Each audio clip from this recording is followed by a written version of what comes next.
মাঝে মধ্যে না আমার দাদার তারটা একদম কেটে যায়, ওকে তখন পাগল ছাড়া আমার কিছুই বলতে ইচ্ছা করে না। 8:30টার সময় চিকেন কিমা নিয়ে এসছে, আমি বলছি কী করবি, বলে মোমো বানাবো। আমি বলছি এখন 8:30 বাজে, সব ধুয়ে গুছিয়ে কেটে কুটে রেডি করতেও তো টাইম লাগবে, কখন বানাবি কখন খাবো। ভাত রুটি কিছু করবো না, বলে না কিছু করতে পারবি না, আজকে মোমোই করবো, রান্নাঘরটা ছেড়ে দে। রান্নাঘর ছেড়ে দেবো, বা বাবা খুব ভালো কথা, ওর উপরে রান্নাঘর ছাড়লে রান্নাঘর মাথার উপরে উঠে যাবে।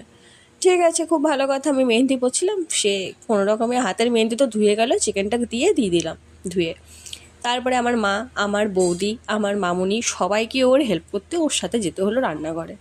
যাই হোক, রান্নাঘরে চেল্লামেল্লি শুনে ছুটে গিয়ে দেখি যে কী হলো, পুচকিটা সব টমেটো ছুঁড়ে ছুঁড়ে ফেলে দিচ্ছে। আমার মা, আমার দাদা, বৌদি সবাই মিলে সব রান্নার জিনিসগুলো গোছাচ্ছে আর ওদেরকে কাজ করতে দিচ্ছে না।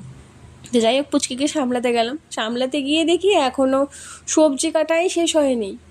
আমার বৌদি এখন আটা মাখছে, আমি কখন ভাবছি কখন শেষ হবে, কখন রান্নাঘর গোছাবে, কখন খাবো, কখন কি হবে।